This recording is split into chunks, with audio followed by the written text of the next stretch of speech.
Hello and welcome to Positive Parenting. I'm DeeAnn Konrad, Community Relations Supervisor for the Sioux Falls School District. Positive Parenting is a joint venture between the medical and child development professionals of Sanford Health and our education professionals in the Sioux Falls School District. Our topic today is screen time. Almost everything you see nowadays that kids are paying any attention to has a screen on it.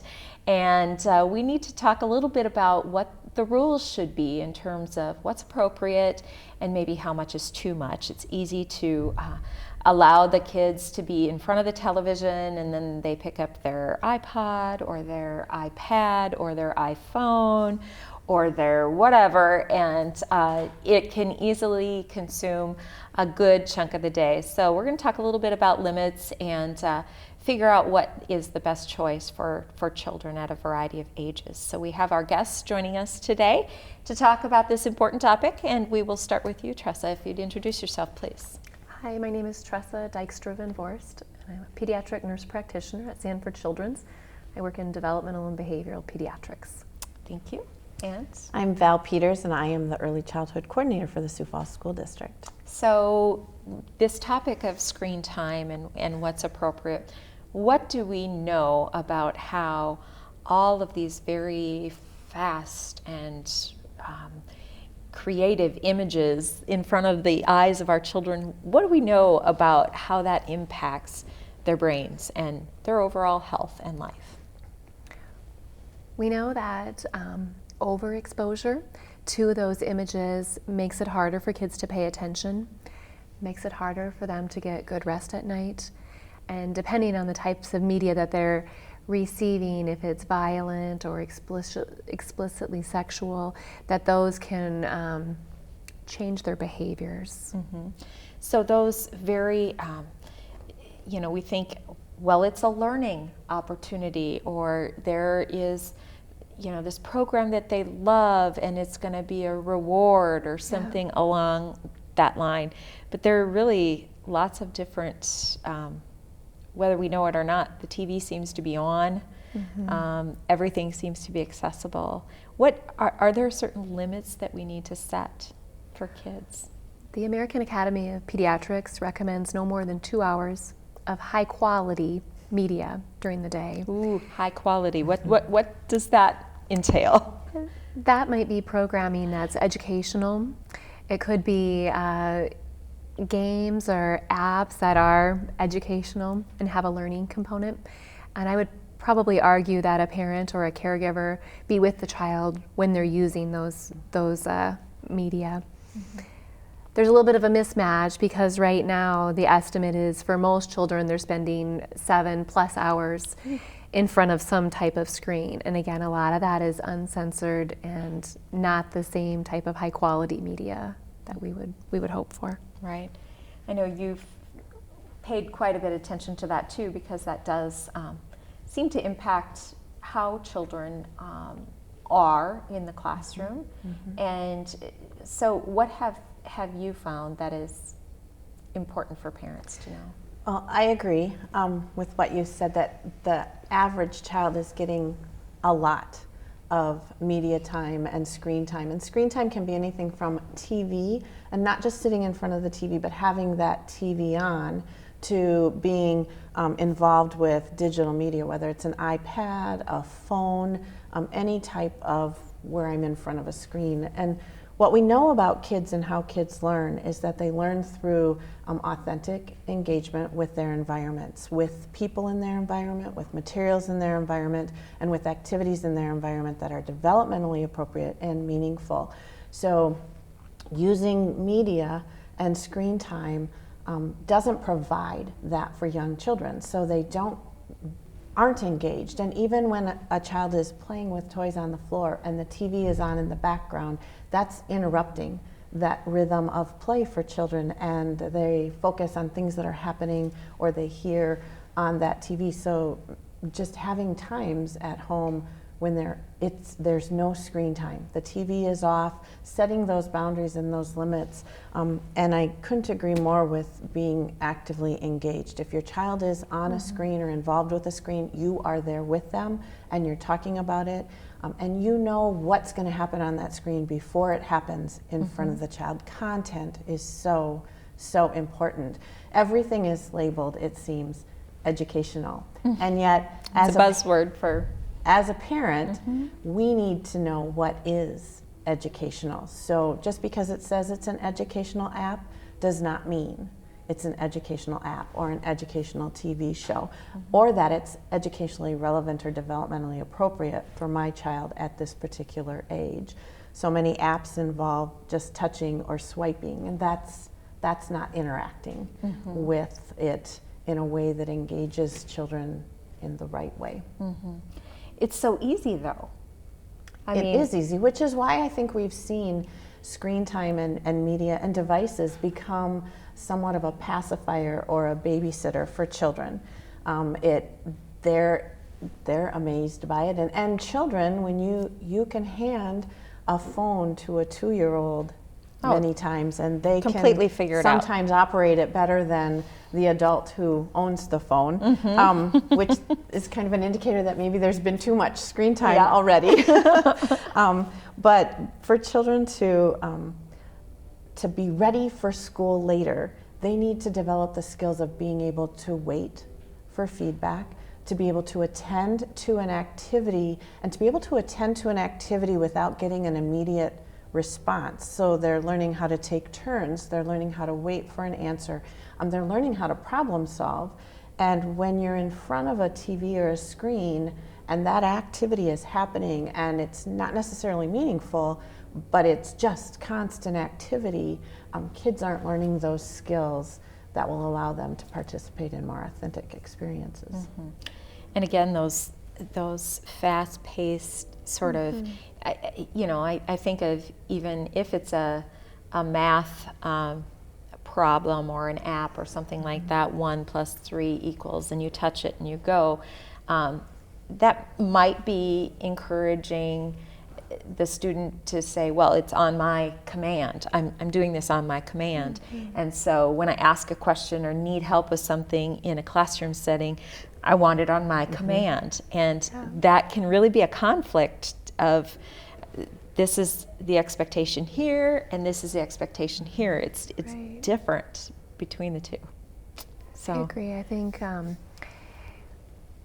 kids are having a harder time with that weight, dealing with frustrations, because it's very easy to hand them a phone or something, and that kind of stops the fit or the tantrum, and children need to figure out how to cope with waiting and not having their needs met immediately, with things not going their way. And phones and other type of media, things go their way and they can quick fix it, and they just don't have that experience of feeling frustration and knowing, yeah, it'll pass. And so it just builds in them, and we see a lot of kids who just haven't developed that emotional ability to wait and to cope. Now, before we started the program, and today you and I were talking about the very antiquated sort of devices that we had when we were younger. But I can say that was, I used those tools, but in a much more limited capacity than my children are using their technology today.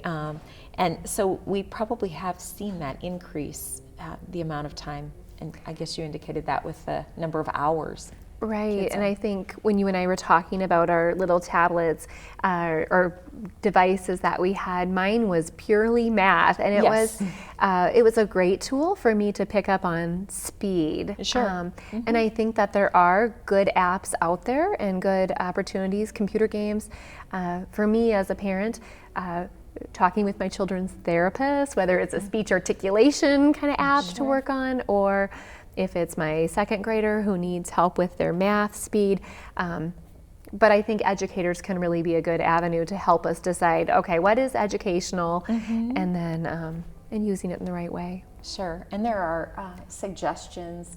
I know our teachers have put together lists of apps and things like that that are important and would be helpful to a child's And there are development. lots of resources out there for parents to be able to know what the content of gaming is big with kids, and kids start gaming at a very, very young, probably too young age. And it's so important for parents to know what the content of those games are. Oftentimes they're a popular game and my friend has it, so I want it.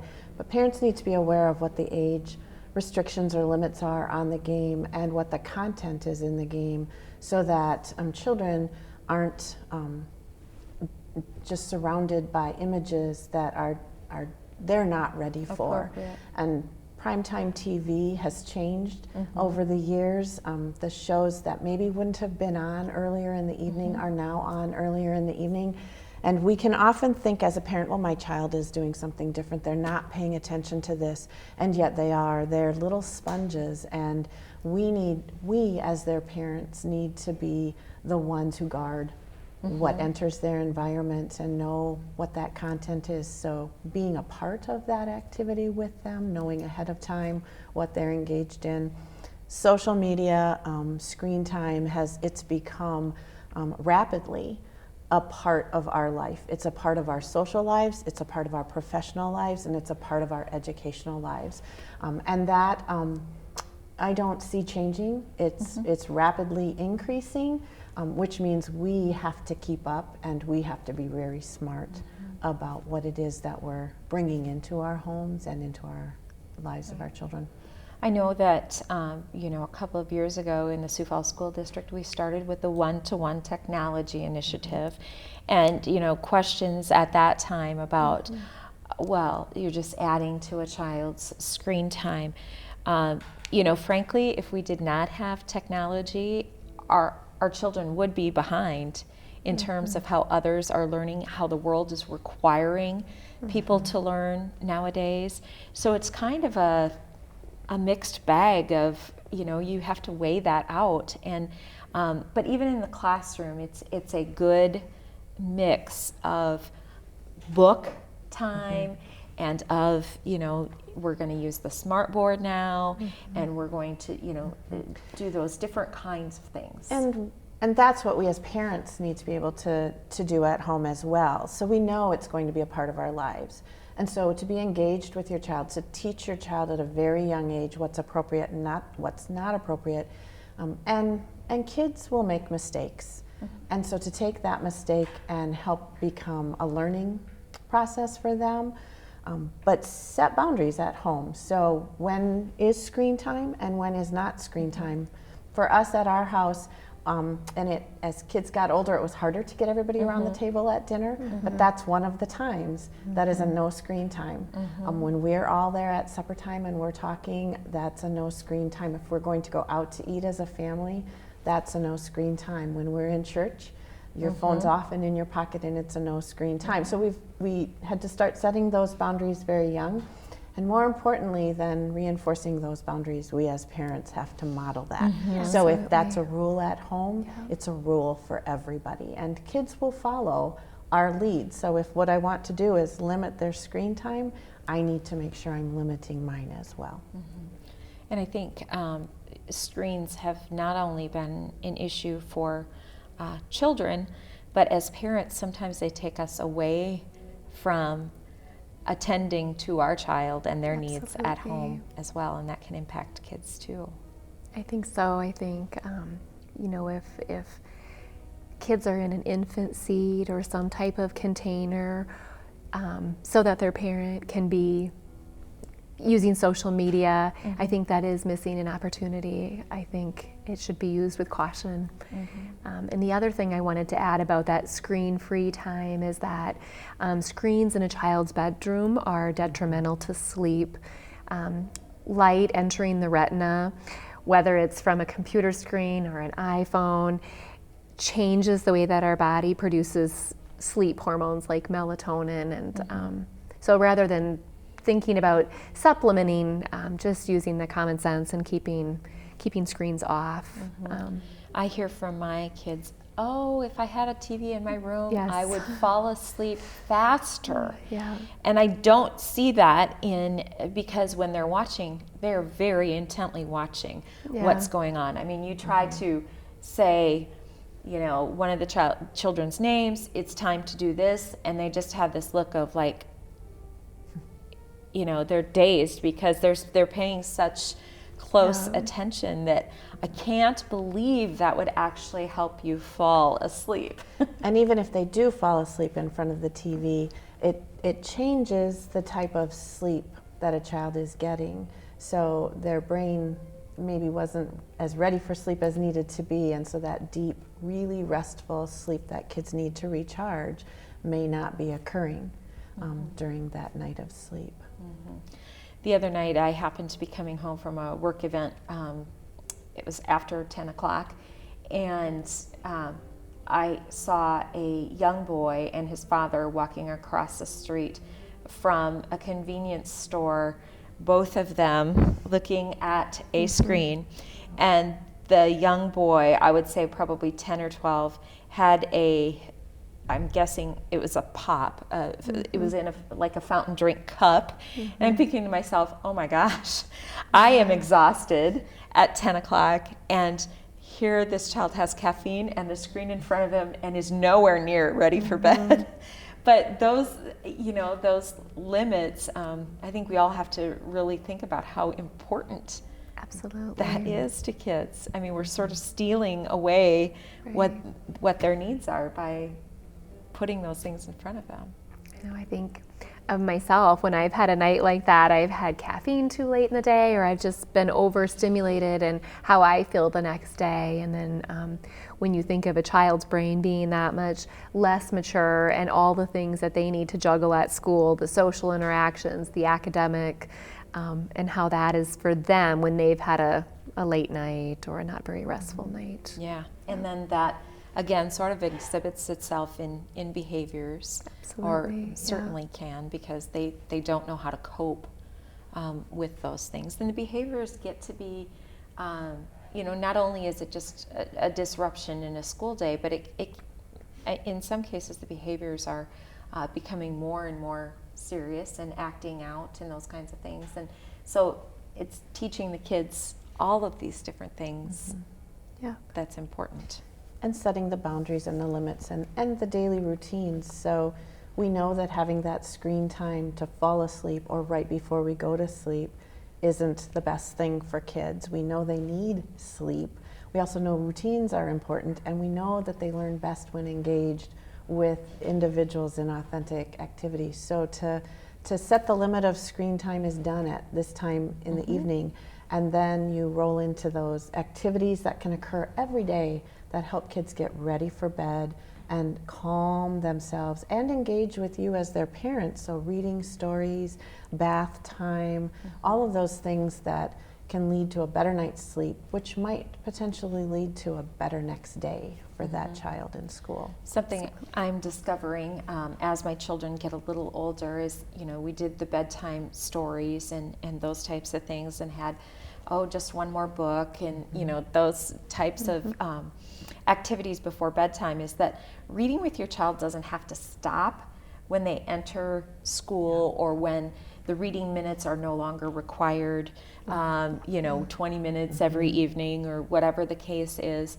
But I've really found a lot of value in reading the same book that my 7th grader is reading, and having those conversations. There are some excellent books in that preteen sort of category. And I'm enjoying it as much as, she's doing it because she needs to do, a project in her English language arts class, and she needs, to have read a book of a different genre and such. But I'm enjoying it because it allows us to have a conversation about something other than, how was your day? Fine.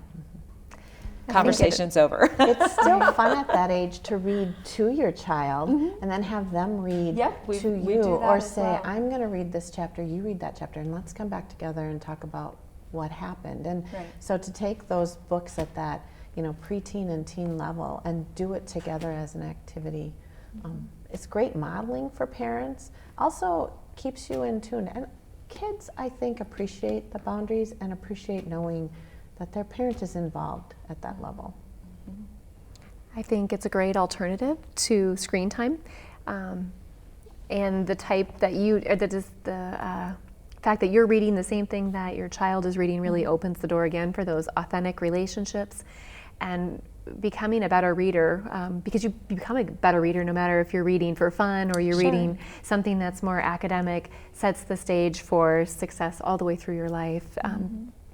Yeah, and it really, I mean, the one book in particular I can think of was a student navigating friendships and relationships, and that child had a disability, and but it was real life setting, not in the in the second, third grade kind of setting. It was in junior high and middle school age and those types of things, and wanting to be involved in activities and things like that that maybe they couldn't do physically, but it was something like the quiz bowl, and this person had just, after everybody opened up, had the opportunity to participate in the quiz bowl and won the championship in the end, So I think, again, there are just so many great books out there that have good stories and good lessons. There are, and books as kids get older can bring in those elements of conflict that we see socially and in our communities and in the world, and gives you an opportunity to not just, again, know the content of what your child is engaged with, but also to bring up those conversations that can sometimes be hard just to start randomly. But now we have a context and a base to start it, which can lead to more in-depth conversations that really relate to your expectations as a parent and your child's expectations as your child. Talking about screen time, I'm certain I've been guilty of that as well, where I'm immersed in something or watching for an email to come back or what have you, and the phone is constantly in your hand, and that accessibility has probably stolen a little bit of our, our, I wouldn't say our ability, because we all make decisions, but it does take that attention away from our kids when we could be spending more with them, and particularly in the preteen and teen years when it's needed. So crucial time for them, for sure. Well, we're coming up on the end of our time. Any final thoughts you have or things that you think parents need to know about that screen time? If you have a TV in the room already, it's not too late to take it out. I agree. It can be done.